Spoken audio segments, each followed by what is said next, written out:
Começa agora o programa 20 Minutos com Breno Altman.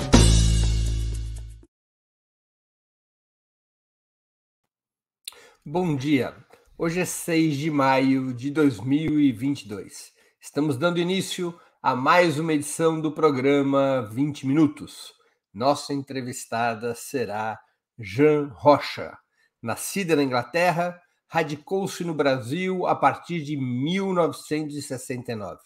Aqui foi correspondente de alguns dos mais importantes veículos do seu país, como a BBC e o The Guardian.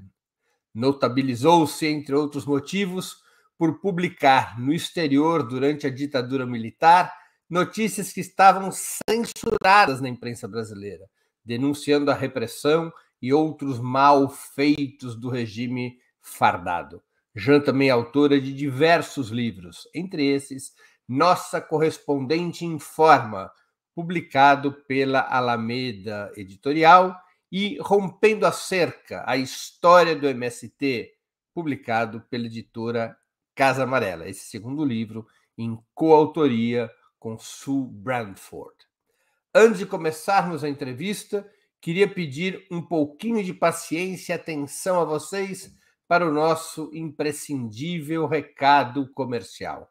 Opera Mundi tem como fonte principal de receita o apoio de seus leitores e espectadores. A sua contribuição, portanto, é decisiva para a nossa manutenção e desenvolvimento. Você pode contribuir de 5 formas. A primeira, tornando-se assinante solidário de Opera Mundi em nosso site, com uma colaboração mensal permanente. Basta acessar o endereço operamundi.com.br/apoio. Vou repetir, operamundi.com.br/apoio. Segunda forma de contribuição, você pode se tornar membro pagante de nosso canal no YouTube. Basta clicar na opção Seja Membro em nosso canal nessa plataforma, que está bem diante dos seus olhos nesse momento. Clique em Seja Membro e escolha um valor no nosso cardápio de opções. Tem para todos os gostos, tem para todos os bolsos. Terceira forma de contribuição. Durante a transmissão de nossos vídeos, você pode contribuir com o Super Chat ou o Super Sticker. Normalmente, apenas quem paga esse ingresso simbólico ou é membro contribuinte de nosso canal no YouTube tem as suas perguntas lidas e respondidas por nossos convidados e convidadas. Quarta forma de contribuição. Se você assistir nossos programas após sua transmissão, nossos programas gravados, poderá contribuir através da ferramenta Valeu, valeu demais. Funciona exatamente como o Superchat, só que quando os programas estão gravados. Quinta forma de contribuição. A qualquer momento, você poderá fazer um Pix para a conta de Opera Mundi. Nossa chave nessa modalidade, nossa chave no Pix é apoie@operamundi.com.br. Eu vou repetir, apoie@operamundi.com.br. A razão social é a última instância editorial limitada. Além dessas 5 formas de colaboração, lembre-se sempre de dar like, de clicar no sininho e de compartilhar nossos programas com seus amigos e nos seus grupos. São ações simples que aumentam nossa audiência e engajamento, ampliando também nossa receita publicitária, tanto no site quanto no YouTube. Opera Mundi não é uma igreja evangélica, mas também vive do dízimo, do apoio dos seus leitores e espectadores. Não está fácil para ninguém, mas por menor que seja a contribuição que vocês possam fazer, ela é muito útil para seguirmos adiante com um jornalismo de qualidade, um jornalismo independente, um jornalismo que que esteja marcado por colocar a verdade acima de tudo. Bom dia, Jan. Muito obrigado por aceitar nosso convite. Uma honra ter sua presença no 20 Minutos. Bom dia, Breno. É um prazer participar desse programa. Jan, antes de tudo, eu queria te perguntar como é que você se tornou uma jornalista e como é que você veio parar no Brasil. Bem, na verdade, eu cheguei aqui a primeira vez em 64, setembro, não entendi nada do Brasil, porque naquela época tinha pouquíssimas notícias sobre América Latina em geral e Brasil em particular nos jornais. Sabia que tinha tido um golpe aqui, mas foi um parágrafo só nos jornais, então não sabia, não tinha a mínima ideia de que queria dizer isso. Eu vim como voluntária, trabalhando em projetos sociais, primeiro no Rio, morei um ano lá, e depois em Belém do Pará, trabalhando na Amazônia. E fiquei um ano lá. Depois voltei para a Inglaterra e comecei a fazer umas coisas na BBC de lá, no serviço brasileiro da BBC, que a BBC tem serviços em muitas línguas. E quando eu voltei aqui em 69, já casado com um gaúcho, para morar em São Paulo, que nenhum de nós conhecia, era uma terra, uma cidade completamente estranha para nós. Aí a BBC precisava de um correspondente e me convidou a escrever para eles, a mandar despachos para eles. Então, eu comecei em 73. Na verdade, sem nenhuma experiência jornalística. E naquele tempo foi bem difícil porque tudo estava censurado, tinha pouquíssimas outras correspondências aqui.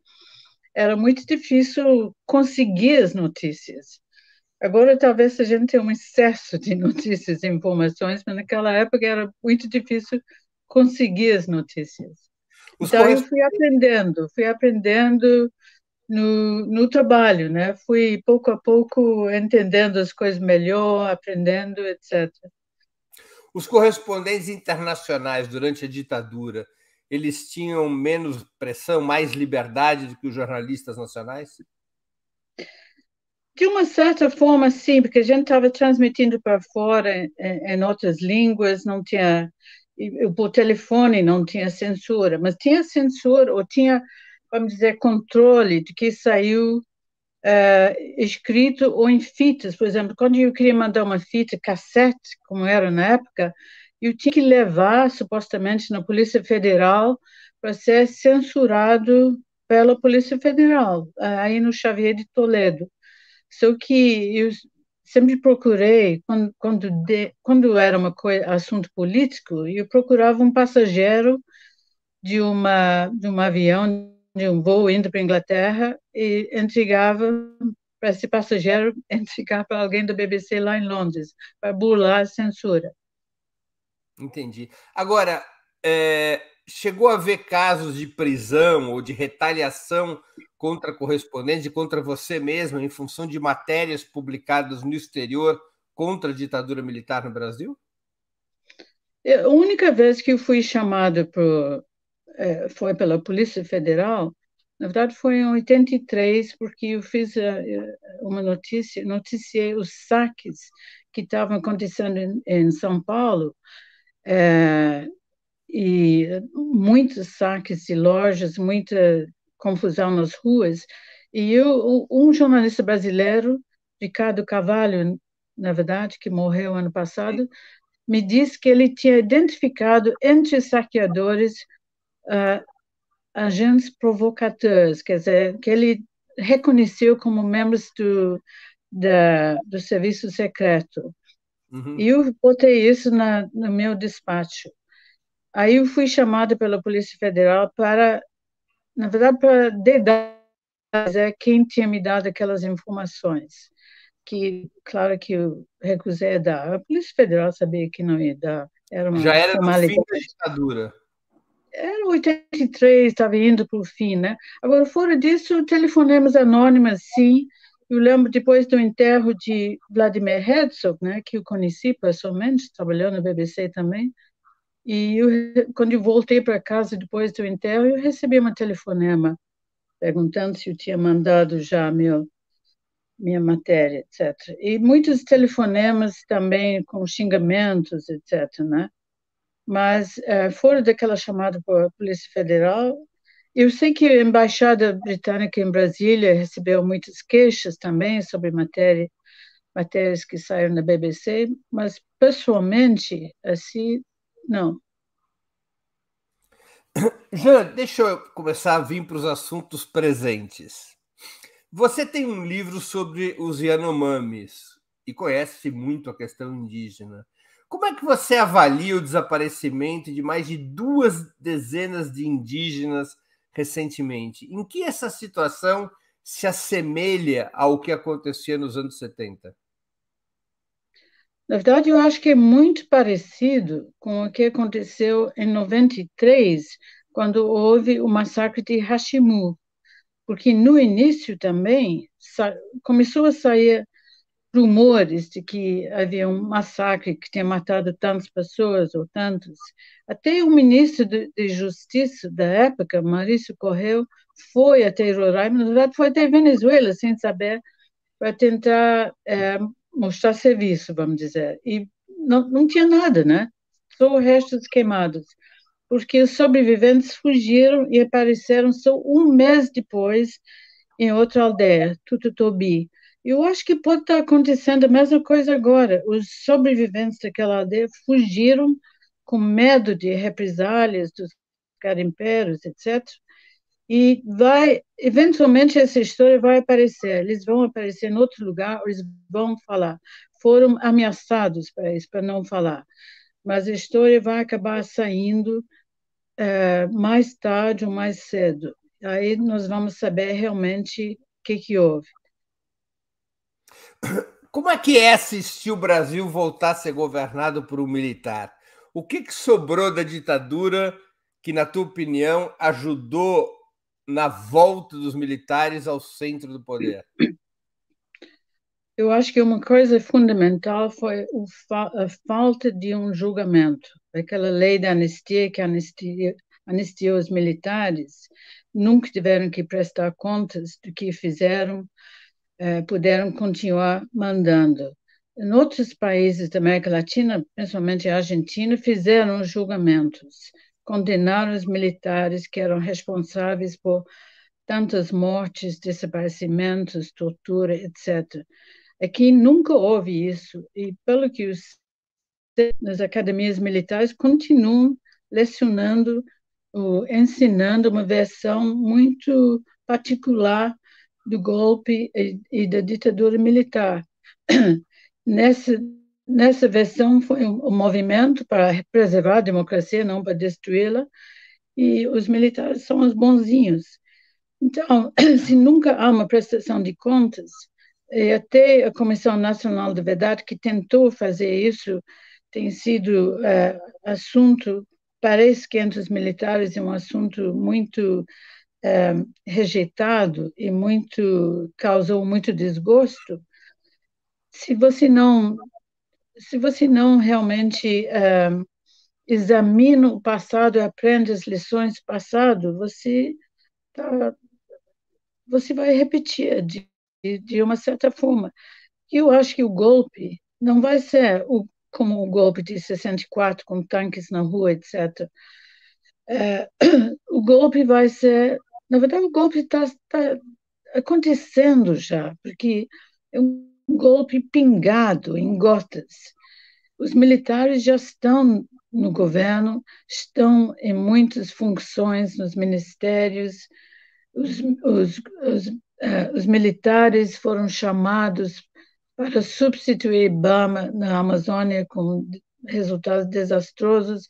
Agora os militares estão querendo tomar conta das eleições. Então, os militares, ao mesmo tempo, os civis estão sendo afastados, né? Os comitês e comissões que contavam com participação da sociedade civil foram houve uma tentativa de expulsá-los, que o STF está tentando repor agora. Mas então o golpe, para mim, já está em processo. É um processo que já começou. Por uma questão próxima ao tema indígena, mas que tem muita atualidade. A gestão do Bolsonaro para a Amazônia, ela é herdeira direta daquilo que houve durante a ditadura militar? É herdeira da mesma política? Eu penso aqui não apenas na questão indígena, mas também na questão agrária e ambiental. Ou seja, essa voracidade pela expansão das fronteiras na Amazônia, apoiada pelos militares, tem a ver com os mesmos interesses dos anos 70 de expandir a fronteira agropecuária e o extrativismo? Isso foi uma coisa interessante fazendo o meu livro, porque eu selecionei matérias que eu mandei entre 73 e 85. Eu fiquei impressionado vendo essas matérias agora, tanto tempo depois, de ver quantos eram atuais, por exemplo, sobre a questão indígena, sobre a questão da Amazônia. Os militares tinham uma visão da Amazônia que era um mato, né? Tinha uma área selvagem que tinha que ser dominado através de colonização, levando gente, principalmente do Paraná, mas também do Nordeste, e também estradas. E eles estavam muito interessados desde já nos minérios que tinha lá. Fizeram um projeto Radam, em 1975, para mapear todos os minérios na Amazônia. Então, eles sabiam exatamente onde estava tudo. E nunca deram consideração para as pessoas que já moravam na Amazônia, não só os povos indígenas, mas os ribeirinhos também, e povos tradicionais e povos quilombolas. Então, essas nunca contaram. O Médici até falou, né? Uma área sem povo para um povo sem terra, uma terra sem povo para um povo sem terra. Então, os povos indígenas nunca foram relevados em conta, nunca foram respeitados. E nos anos 70, 80 até, tinha aquela ideia que os povos indígenas estão sendo manipulados por ONGs com interesses alheios ao Brasil, de torná-los territórios independentes, de ignorar a fronteira. Na verdade, o oposto é verdade. Os povos indígenas sempre defenderam as fronteiras do Brasil. Os Cadiuê em Mato Grosso, os Yanomamis e Macuxi em Roraima defenderam as fronteiras. Quem invade as fronteiras são os garimpeiros, que trabalham dos dois lados, Venezuela e Brasil. E os traficantes, e agora os traficantes de drogas, o crime organizado, esses não respeitam as fronteiras, não os povos indígenas.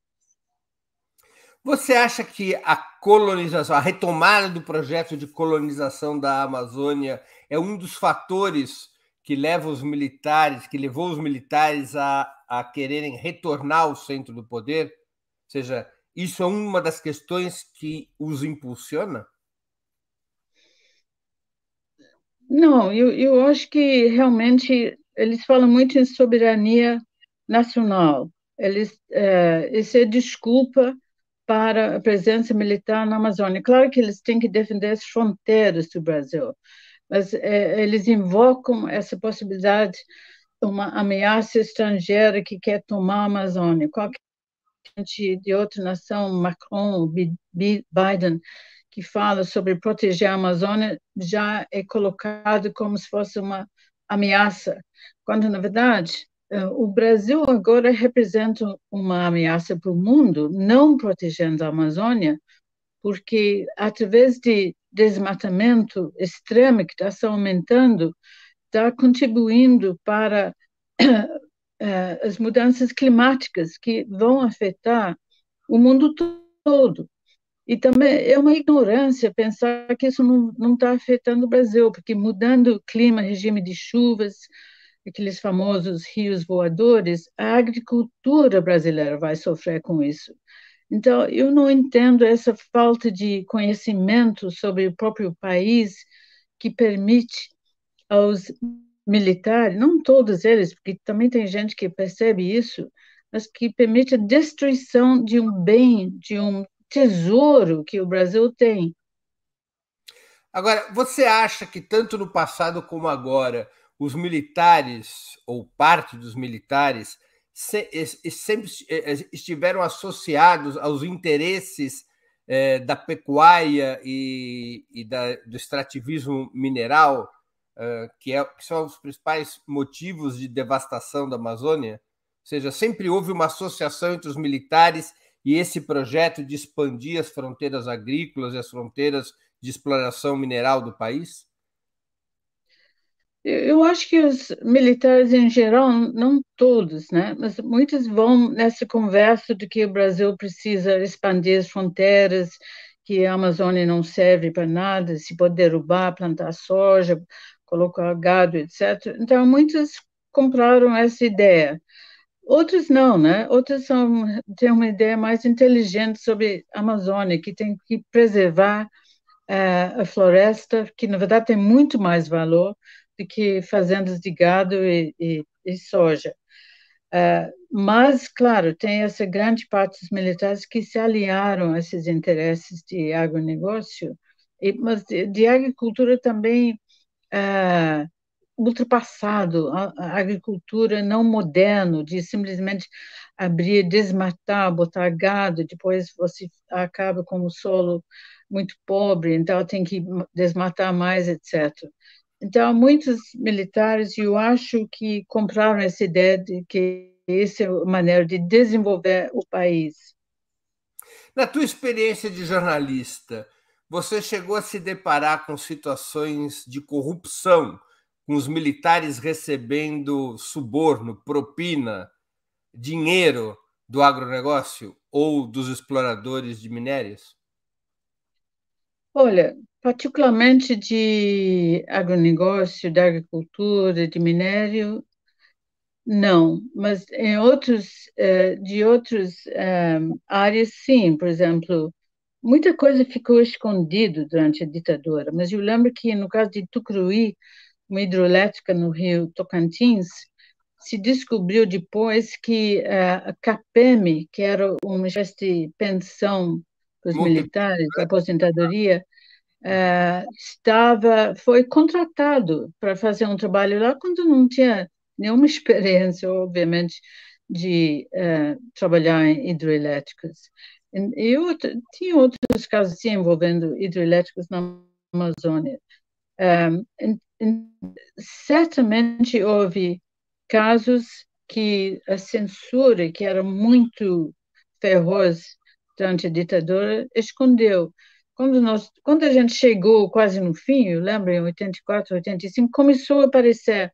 Tinha corrupção na área de marinha, no Sunamam, no Rio. Então, começou a brotar esses casos envolvendo militares e civis durante o governo militar.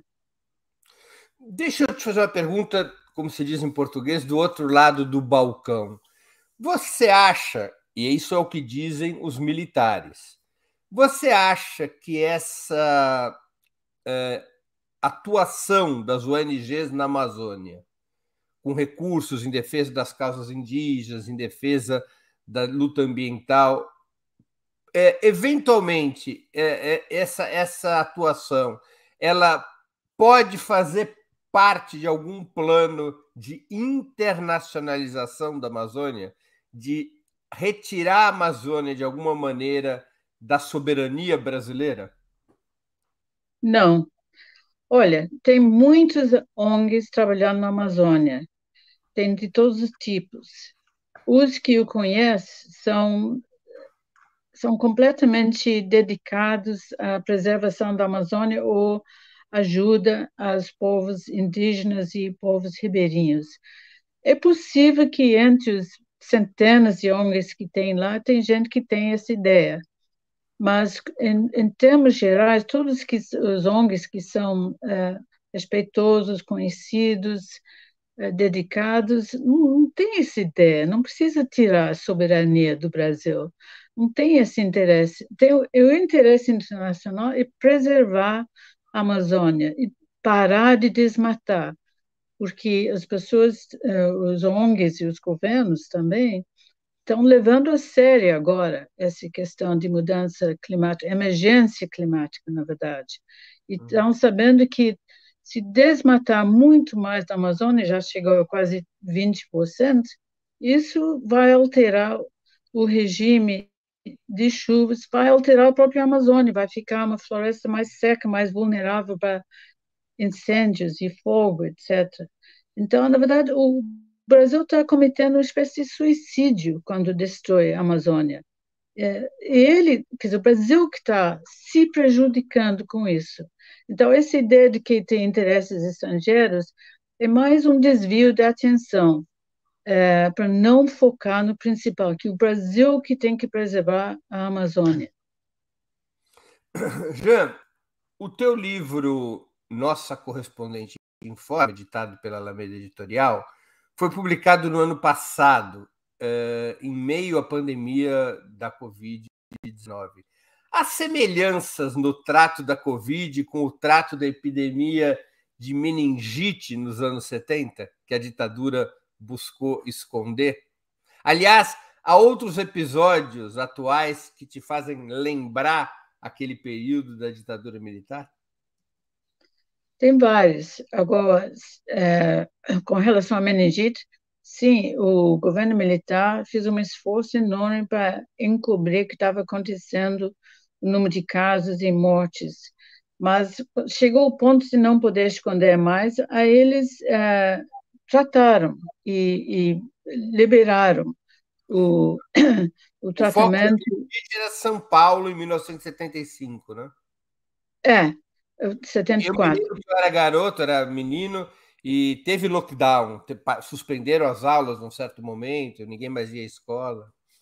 Porque realmente com um dos efeitos da censura era não saber exatamente o que estava acontecendo, e informação é crítico para combater qualquer epidemia, né? Com polio, eu lembro, eu vi que eu fiz matéria sobre o avanço de polio, acho que foi no Paraná até, em São Paulo também, porque também tem muita gente que não levava a sério, começou, muitas crianças pegaram polio, vários morreram, ficaram aleijados, etc. E aí começou a combater seriamente com programas de vacinação. Então, tem aquele mesmo tipo de ignorância hoje, de tentar negar esconder o que está realmente acontecendo. Não só em relação à saúde. Tem outras semelhanças que eu vejo em relação, por exemplo, à cultura. O governo Bolsonaro está vetando grandes projetos de ajuda à cultura, parece que por questões ideológicas. Naquela época, houve censura feroz. Uma das minhas matérias, eu lembro de estar noticiando o manifesto de mais de 1.000 intelectuais, etc., contra a censura, porque censura pegava tudo, né? Peças de teatro. Quando eu ia na censura, na Polícia Federal, sempre tinha vários compositores lá, porque tem que submeter a lírica das suas canções, Era as uma censura palavras, à prévia, né? censura, né? Então, isso parece que está voltando. Não, as coisas agora voltam de outra maneira, não é tão direto como repressão, censura, prisões, tortura. É tudo muito indireto, mas está fechando esse cerco contra a liberdade. Dizem que é em nome da liberdade de expressão, mas na verdade é contra a liberdade de expressão. Está contra cultura, qualquer cultura que não seja cultura oficial. Imagina, eles vão patrocinar livros sobre armas, mas outros livros não conseguem patrocínio porque as pessoas no Ministério da Cultura são uns ignorantes quando não são neonazistas. Então, é muito triste realmente ver, depois que a gente saiu de 21 anos de ditadura, houve a Constituição de 88, um avanço tremendo em muitas áreas, democracia de 30 anos, e agora a gente está ameaçado de retrocesso. É inacreditável. Deixa eu mudar um pouquinho de assunto, Jean. Nos anos 70, embora fosse hegemônico o apoio dos militares ao regime, havia dissidentes, incluindo generais. O mais famoso foi, que você conta nas suas matérias, foi o Euler Bentes Monteiro, que chegou a ser anticandidato no colégio eleitoral quando a ditadura elegeu Figueiredo. Hoje, o partido militar está inteiramente fechado com Bolsonaro. Se existe, ou você tem informações ou percebe que há dissidências, se elas existem, por que elas não se manifestam como ocorria até mesmo durante a ditadura? Olha, eu não tenho informações privilegiadas sobre isso, mas eu acredito que se durante a ditadura militar, quando se manifestar contra era seguida de punição, com certeza hoje também tem dissidentes que não concordam com tudo que está acontecendo, que não querem voltar para uma ditadura. Tem que ter. Qualquer grande massa de gente, que as Forças Armadas é um contingente de gente muito grande, tem que ter gente que pensa diferente. Então, eu acredito que tem dissidentes dentro das Forças Armadas. Por que eles não se manifestam? Bem, eu não sei, eu não posso dizer que são mais covardes que naquele tempo, ou estão esperando a vez, ou têm medo de punições também. É difícil dizer, mas eu acho lamentável que parece que a maioria, o silêncio da maioria é comprado através de regalias. Por exemplo, essas compras que a gente tem visto de filé mignon e caviar, etc., e bebidas finas para as Forças Armadas, e também até o auxílio Brasil do ano passado, emergencial do ano passado, 70 mil militares receberam indevidamente. Quer dizer, eles estão sendo comprados, eu acho, a maioria. Mas tem que ter gente que não concorda com isso. Eu não acredito que não tenha. Naquela época, durante a ditadura, havia altos oficiais que, mesmo em off, ou seja, mesmo sem o registro dos seus nomes nas matérias, aceitavam falar com os correspondentes internacionais? Tinha um ou outro, mas realmente muito pouco. Mas tinha um ou outro, e na medida que a ditadura foi avançando em anos e o descontentamento ia crescendo, aí era mais fácil falar. E, claro, quando houve a candidatura de Euler Bentes, isso foi, afinal, um sinal muito grande de que havia, dentro das Forças Armadas, do Exército particularmente, uma ala que não concordava com o que estava acontecendo. Só para informar aqui a nossa audiência mais jovem, o pedaço mais jovem da nossa audiência, Euler Bentes Monteiro foi um general que concorreu contra João Batista Figueiredo no Colégio Eleitoral de 1978, que elegeu o último dos ditadores, que foi o próprio Figueiredo. Figueiredo derrota Euler Bentes Monteiro em 78. Em 74, também havia um anticandidato contra o Geisel, que foi Ulisses Guimarães. No colégio eleitoral, o Geisel venceu com uma maioria gigantesca. Votava no colégio eleitoral apenas os deputados, os senadores e os representantes das assembleias legislativas. Esses eram os que elegiam o presidente da República. Antes do nome ir para o colégio eleitoral, pessoal, os centros de comando das Forças Armadas faziam uma espécie de escolha interna. Quem era o general que representaria as Forças Armadas no colégio eleitoral? Não passava por dentro de nenhum partido. Quando chegava na arena, que era o partido da ditadura, já tinha o nome das casernas. Então, era um processo eleitoral atípico. Os quartéis decidiam quem ia ser o general de plantão, sempre alguém do Exército, porque era a maior força, decidido dentro das Forças Armadas. Esse nome era homologado pela Arena, que era o partido da ditadura, e o colégio eleitoral escolhia quem que era o presidente. O Geisel foi eleito em 74, cumpriu o mandato até 79, o Figueiredo foi eleito em 78, foi o último dos generais ditadores, e derrotou o Euler Bentes Monteiro por uma larga diferença também. O Euler Bentes Monteiro teve o apoio do então partido de oposição, o MDB, né? Mas acabou sendo derrotado. Mas abriu ali uma fissura, né? Uma divisão no comando militar que, de alguma maneira, acabaria influenciando na derrota da ditadura. Antes de continuarmos, eu queria pedir novamente que vocês contribuam financeiramente com a Opera Mundi. Lembrem-se, há 5 formas de fazê-lo. A primeira é a assinatura solidária em nosso site, operamundi.com.br/apoio. Eu vou repetir, operamundi.com.br/apoio. A segunda é se tornando membro pagante de nosso canal no YouTube. Basta clicar em Seja Membro e escolher um valor. A terceira é contribuindo com o Super Chat ou o Super Sticker. A quarta é através da ferramenta Valeu, valeu demais, quando estiverem assistindo nossos vídeos gravados. A quinta é através do Pix. Nossa chave nessa modalidade, nossa chave no Pix é apoie@operamundi.com.br. Vou repetir, nossa chave no Pix é apoie@operamundi.com.br. E nossa razão social é Última Instância Editorial Limitada. Quero também informar que estamos com uma promoção especial para quem fizer uma assinatura solidária de Opera Mundi. Receberá, quem assim o fizer, receberá como um brinde um dos famosos e charmosos bonés do Movimento dos Trabalhadores Sem Terra, o MST. A promoção vale para quem fizer assinaturas anuais de qualquer valor ou mensais de pelo menos R$ 48. A gente está comprando o boné diretamente do movimento, ou seja, é um boné legítimo do MST.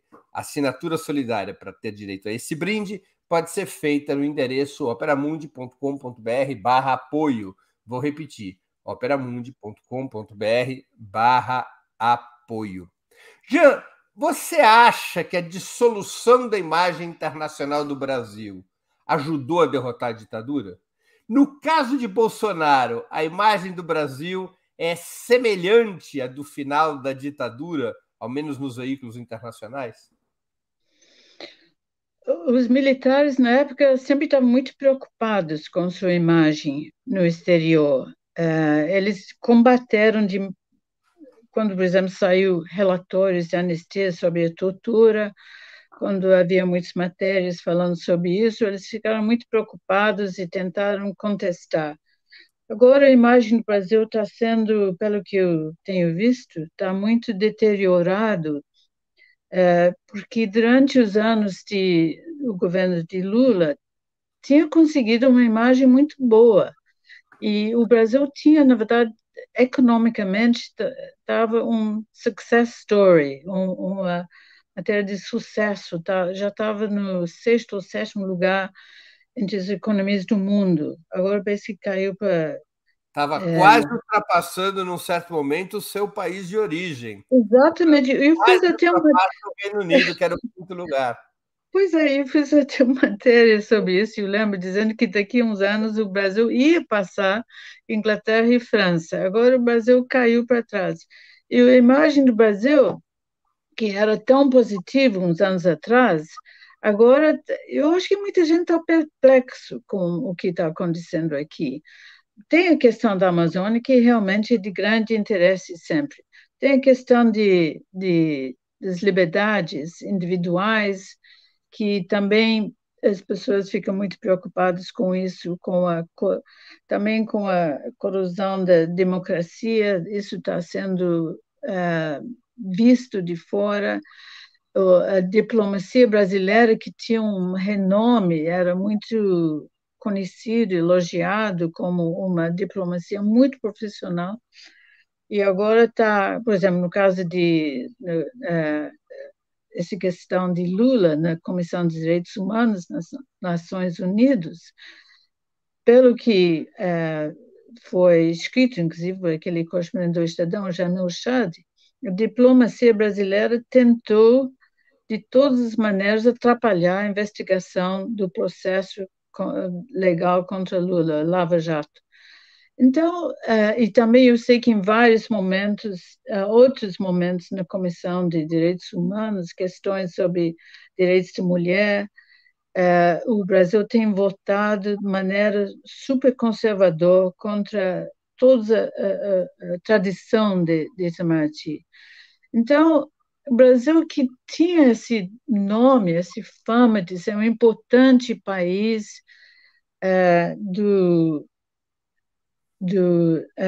uns anos atrás, em todas as áreas, em meio ambiente, em diplomacia, econômico também, um país que estava investindo em ciência, tecnologia, voltou para trás. É um país que escolheu voltar para trás e não ir para frente. É difícil entender isso. As pessoas lamentam isso, que o Brasil está assumindo esse outro papel tão retrógrado, tão obscurantista também. E a imagem do Brasil hoje é uma imagem já tão deteriorada quanto no fim da ditadura militar, você acha? Olha, provavelmente sim, não sei dizer exatamente, né? Mas no fim da ditadura militar, realmente os militares, porque não era só a questão de repressão, a questão econômica também.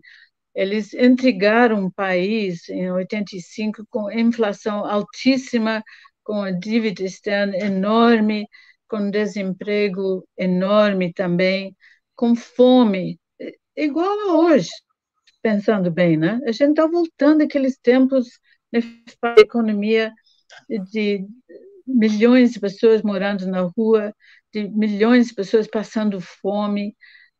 É inacreditável que a gente voltou atrás em tão curto tempo. Jean, como é que você avalia a cobertura da imprensa brasileira sobre o governo Bolsonaro, desde a disputa de 2018 até a atual corrida presidencial? Olha, eu acho que, de uma certa forma, a imprensa brasileira tem sido omissa, porque a gente realmente tem esse golpismo pingado, como eu chamo, né? Pouco a pouco. E, apesar de que tem editoriais, tem matérias, mas eles não. Houve muito tempo a imprensa entrou nessa ideia de que eram dois extremos, de um lado PT, de outro lado Bolsonaro. E isso simplesmente não é verdade. Não pode comparar um partido que respeita a democracia com um presidente que está tentando destruir a democracia. Então, eu acho que a imprensa brasileira faliu também, está falindo ainda na importância que dá à situação econômica. Não está mostrando em todas as cores como é que é a vida dos brasileiros comuns, como é que eles estão. Quem está desempregado faz anos já, quem tem uma família, quem está recebendo Auxílio Brasil, tudo bem, mas que tem 5 filhos. Por que a imprensa tem que mostrar mais como é que é a vida dos brasileiros comuns, como é que eles estão aguentando, ou lutando, ou não sobrevivendo os problemas econômicos? Eu acho que eles falham. Tem muitas matérias sobre o governo que não são muito críticos e poucas matérias sobre a vida real dos brasileiros comuns. Você acha que a cobertura da imprensa sobre os governos petistas, e especialmente sobre a Lava Jato, contribuíram para a ascensão de Bolsonaro? Provavelmente sim, porque era a imprensa quase toda, imprensa tradicional, estamos falando, né, de grande imprensa, chamada grande imprensa, engoliu, aceitou as versões dos procuradores, aceitou as versões do juiz Sérgio Moro sem muita crítica, sem muita análise. E agora está se vendo que tudo isso está sendo desmontado, mas a imprensa não tem realmente feito. Eles cobram muito uma meia-culpa do PT, mas eles não têm feito uma meia-culpa sobre a cobertura de imprensa de Lava Jato. Eu acho que faz falta isso.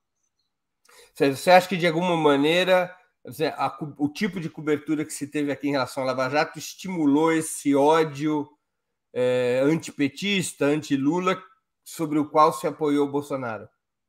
Eu acho que deve ter contribuído bastante para isso, porque durante anos, era um fogo cerrado contra o PT, contra a corrupção do PT. Claro, tinha mensalão também. Tinha que cobrir, mas tinha que também ter uma análise mais isenta do que estava acontecendo. E também, afinal, foi sempre muito no PT, quando vários outros partidos participaram de todos esses esquemas. E quando a corrupção durante o governo de Fernando Henrique também existia, em todos os governos existia e existe ainda, né? A corrupção hoje em dia está enorme no governo de Bolsonaro. Você acha que a imprensa internacional também comprou a versão, pelo menos numa etapa inicial, também comprou a versão dos procuradores e do juiz Sérgio Moro sobre a Lava Jato? Eu acho que no início, grande parte sim, mas eu acho que também nos últimos anos tive uma posição mais crítica do que estava acontecendo, não engoliu toda a versão oficial. Uhum. Jean, por que, na sua opinião, o discurso da Guerra Fria, esse novo discurso da Guerra Fria, cola em amplos setores sociais, tanto no Brasil quanto em outros países, mesmo não existindo mais a União Soviética e o Bloco Socialista? O que explica que esse discurso, que parece dos anos 50, 60, 70, ele volte a ter força política e consegue atrair apoio de amplas fatias da sociedade? É uma pergunta interessante, né? Porque realmente é difícil de entender. Eu acho que a gente tinha aquela ideia sempre que nós íamos progredir sempre para frente, para o futuro, coisas melhores, um mundo mais pacífico, mais unido. E durante o início dos anos 2000, realmente houve muitas tentativas e encontros entre a Rússia e o Ocidente, e colaborações em várias áreas. Tudo isso parece que foi para água abaixo. Eu não, eu não sei explicar exatamente por que a gente está, por que as pessoas engolem isso, por que as pessoas aceitam as ideias da Guerra Fria, querem voltar ao tempo. Quando a gente vê o crescimento, por exemplo, de partidos neonazistas em vários países, incluindo aqui no Brasil, quando a gente vê o crescimento de partidos e movimentos querendo extremos, acabando, querendo acabar com qualquer tolerância. Eu não sei explicar isso, sinceramente.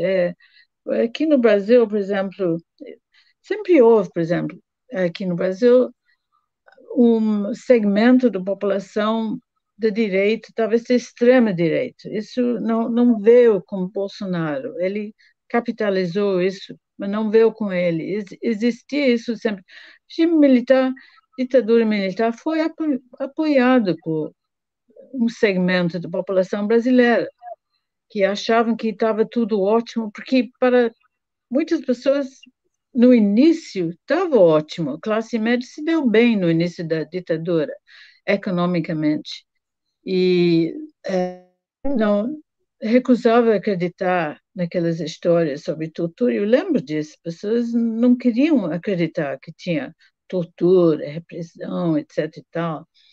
Era coisa comunista, era invenção, etc. Isso é um fim da ditadura que essas pessoas, quando a situação econômica passou a piorar muito, que aí passaram a criticar.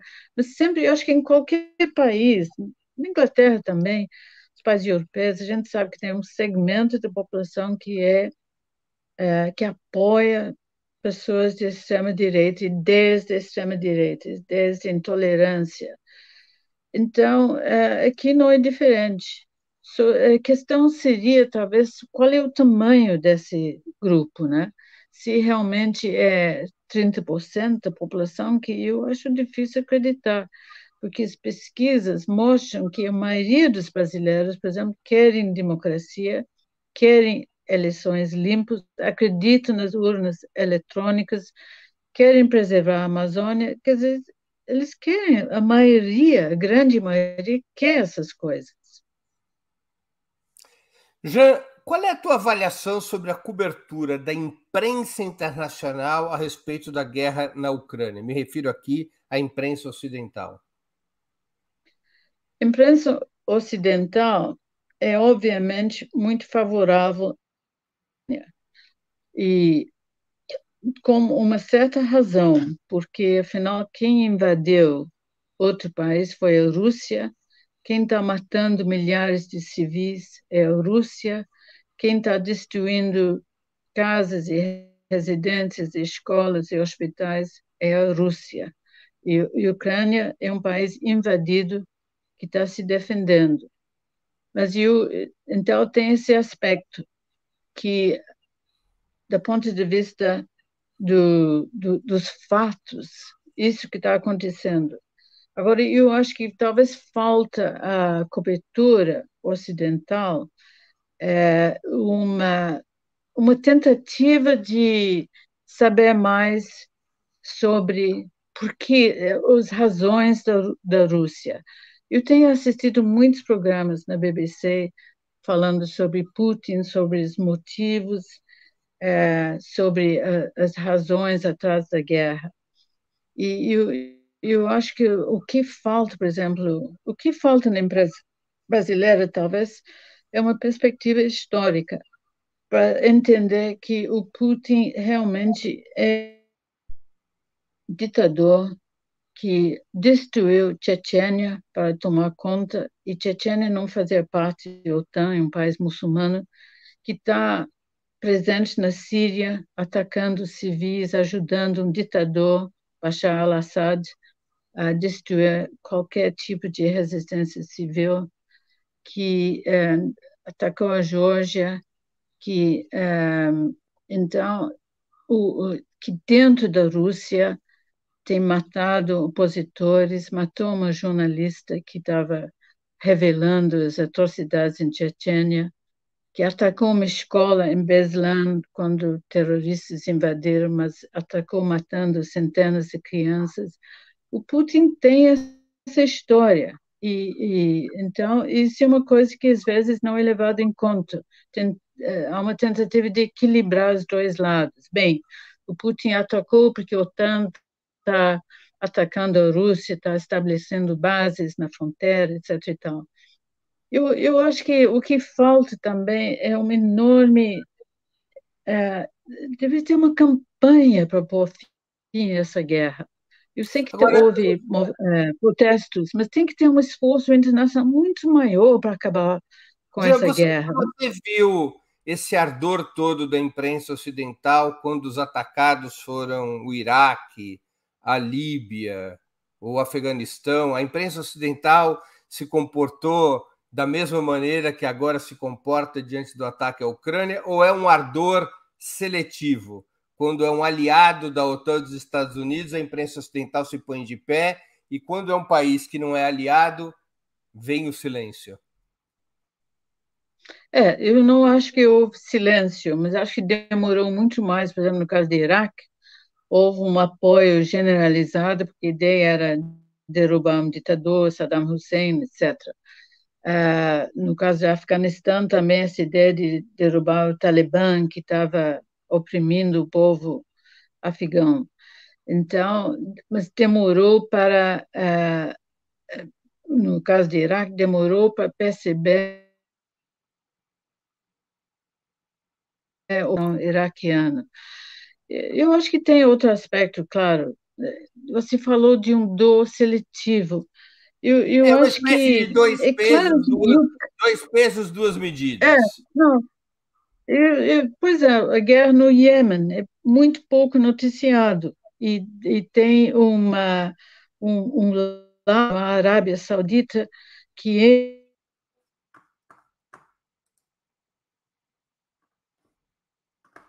Nós estamos com houve um congelamento aqui da Jean, vamos esperar.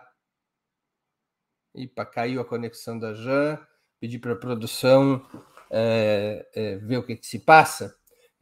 Bom, enquanto isso, eu queria só reforçar, pessoal, que é importante para nós, para o desenvolvimento do jornalismo de Opera Mundi, que vocês aproveitem esse intervalinho enquanto a Jean volta para contribuir com superchat, super sticker, fazer uma assinatura solidária, assim por diante. A Jean já voltou.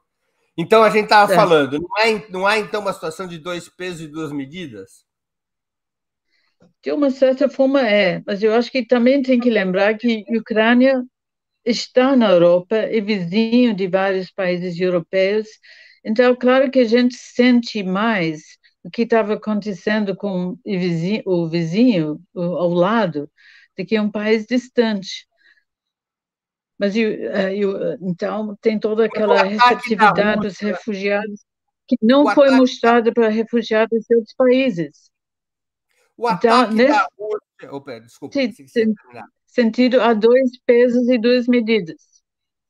O Desculpe. ataque da Rússia à Ucrânia, de alguma maneira, não é semelhante ao ataque da OTAN contra a Iugoslávia nos anos 90? A imprensa ocidental criticou a OTAN pelos 78 dias de bombardeios seguidos contra Belgrado, mais no coração da Europa ainda do que a Ucrânia?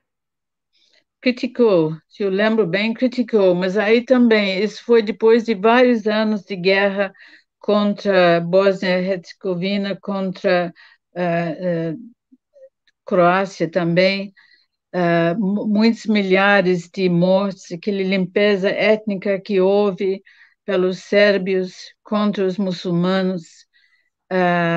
Então, foi a imprensa, de uma certa forma, achou justificável acabar com a guerra bombardeando a Sérvia. Nunca está certo, claro, bombardear uma cidade. Olha, eu nasci no início da guerra, Segunda Guerra Mundial, em Londres. Eu lembro até hoje o barulho de sirenes antiaéreas. Eu era muito pequenininha, claro, mas eu lembro daquele barulho, o mesmo barulho que se ouve em Ucrânia agora. Então, nunca pode ser justificado matar civis numa guerra, sem dúvida nenhuma. Por exemplo, no fim da guerra, os Estados Unidos lançou as bombas no Japão. No fim da guerra também, a Inglaterra bombardeou a cidade de Dresden, na Alemanha, reduziu a escombros. A ideia era acelerar o fim da guerra. Mas ninguém pode justificar a matança de milhares e milhares de civis para. Quer dizer, é uma equação difícil. Acelerar o fim de guerra com a ideia de que você vai poupar vidas, mas matando outros. Já você Agora, leu, perdão. fala. Não, você leu a entrevista do Lula na revista Time? Eu só li uma parte até agora, A parte em que ele fala da guerra, você leu? que ele fala de Zelensky, que é igualmente culpado. Qual É, a tua eu, avaliação sobre a opinião do Lula na revista Time, que está provocando uma onda de críticas ao ex-presidente, porque ele claramente, embora ele critique Putin por ter começado a guerra, ele diz a responsabilidade por essa guerra é o expansionismo dos Estados Unidos e da OTAN e a colaboração de Zelensky com esse expansionismo. eu não concordo totalmente com essa opinião, porque eu acho que o culpado também é o expansionismo russo, que, sem dúvida nenhuma, Putin quer tomar, ele quer que a Ucrânia volte a fazer parte da Rússia, e depois tem o medo de que ele avance sobre outros países. Então, dos dois lados, tem essa ideia de expansionismo. Agora, eu acho que a gente tem que voltar para o questão fundamental, bottom line, como a gente diz em inglês, que quem invadiu a quem? Então, a OTAN não invadiu a Rússia invadiu a Ucrânia. Mas se tivesse a Ucrânia se integrado à OTAN e a OTAN tivesse instalado bases militares, inclusive mísseis nucleares na Ucrânia, como é que ficava a situação? Mas aí a gente está falando de hipóteses, Não, em vez de falar do que realmente está acontecendo. Era uma hipótese bastante O que está razoável. acontecendo o que está acontecendo é que a Ucrânia foi invadido e não que a OTAN instalou bases. Sim, mas isso é o que iria acontecer se a Ucrânia se incorporasse à OTAN. Poderia, mas não aconteceu ainda, né? Então, se você acha que cada país tem o direito de preventivamente invadir outro país, vai ficar impossível, né? Mas como é que será que reagiriam os Estados Unidos se a Rússia instalasse? Aliás, nós vivemos isso exatamente 60 anos atrás, quando a União Soviética instalou bases em Cuba, os Estados Unidos reagiu, quase levando o mundo a uma situação de confronto nuclear. Pois é, exatamente, mas tinha instalado já, né? As bases Sim. já estavam instaladas em Cuba, enquanto no caso da Ucrânia não tem bases instaladas na Ucrânia atacando a Rússia. Se você acha que todo mundo tem direito de uma guerra preventiva, aí vai ser um caos. Mas os Estados Por Unidos exemplo, e a OTAN fizeram. O Putin poderia ter tentado negociar isso. Não tentou. Mas, Jean, Ameaçou e invadiu. O Putin colocou uma proposta de 3 pontos na mesa desde 2014, propondo cumprimento dos acordos de Minsk, compromisso da Ucrânia de não se incorporar à OTAN, compromisso da Ucrânia de não se incorporar à União Europeia. Ele propôs isso. A proposta E a dele é que não Ucrânia foi não se aceita. incorporou. E a Ucrânia não se incorporou à OTAN, nem Mas à União Europeia. nunca foi aceito esse acordo, nem pelos Estados Unidos, nem pelo governo Zelensky, nem pela União Europeia. Ele propôs um Mas acordo. acho que, de novo, acho que a gente tem que olhar os fatos. A Ucrânia não faz parte da OTAN, não faz parte da União Europeia. Essas coisas não aconteceram. Mas o que aconteceu foi uma invasão de um país por outro, com uma matança de civis e saída para o exílio de milhões de pessoas. Isso que existe. Eu acho que a gente tem que tratar de fatos e Você não do acha que que a poderia imprensa ter ocidental acontecido. cobriu? Você acha que a imprensa ocidental cobriu adequadamente as 14 mil mortes no Donbas provocada pelos ataques do exército ucraniano desde 2014 e pelo batalhão Azov, que tem clara inspiração neonazista? A imprensa ocidental cobriu adequadamente essas 14 mortes de civis no Donbas? Eu acho que a guerra no Donbass, que existe desde 2014, a anexação de Crimeia pela Rússia, não foram mais ou menos ignorados, não foram grandes assuntos de imprensa. Eu acho que a questão de batalhão Azov também tem sido, de uma certa forma, exagerada, porque a maioria das forças ucranianas não são desse batalhão. E dentro das forças russas também tem neonazistas, tem o batalhão Wagner, etc. E tem mercenários sírios e de Chechênia lutando contra os ucranianos. Então, eu acho que tem muitos aspectos da guerra que não têm sido devidamente cobertos e analisados. Jean, a gente está chegando ao final da nossa conversa e eu queria te fazer 2 perguntas que eu sempre faço aos nossos convidados e convidadas antes das despedidas. A primeira, qual livro você gostaria de sugerir aos nossos espectadores? E a segunda, qual filme ou série poderia indicar a quem nos acompanha?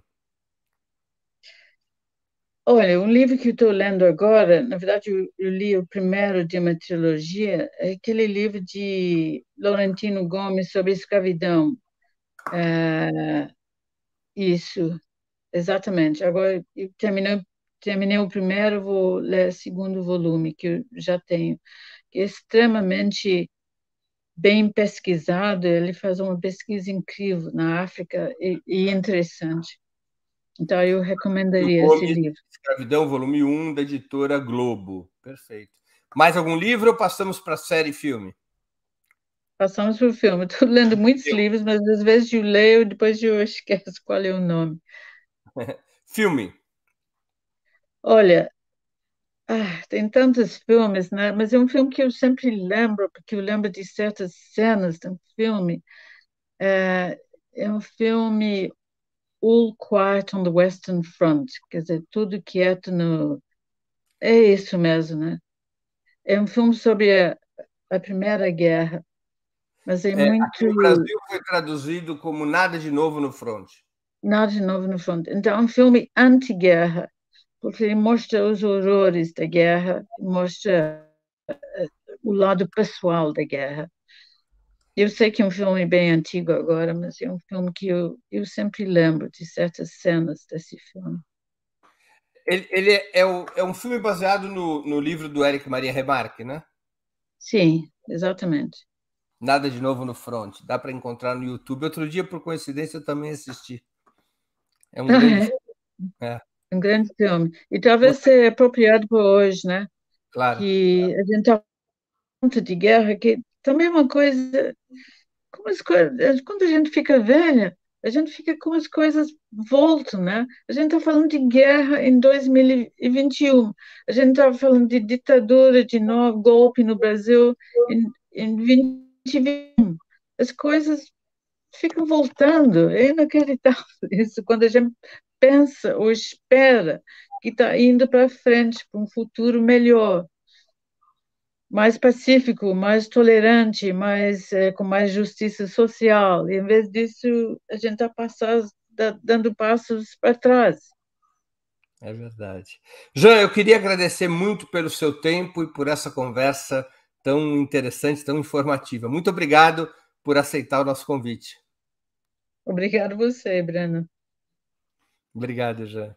Também agradeço a todos e todas que assistiram esse programa, em especial aqueles que puderam fazer contribuições financeiras ao nosso site e ao canal de Ópera Mundi no YouTube.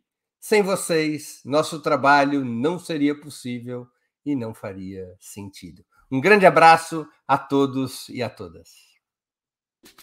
Para assistir novamente esse programa e a outras edições dos programas 20 Minutos, se inscreva no canal do Ópera Mundi no YouTube. Curta e compartilhe nossos vídeos, deixe seus comentários. O jornalismo de Ópera Mundi é mantido com o seu apoio. Faça uma assinatura solidária em www.operamundi.com.br. Com um pequeno valor mensal, você nos ajuda no desenvolvimento de um jornalismo independente e de qualidade. Obrigado pela audiência e até a próxima.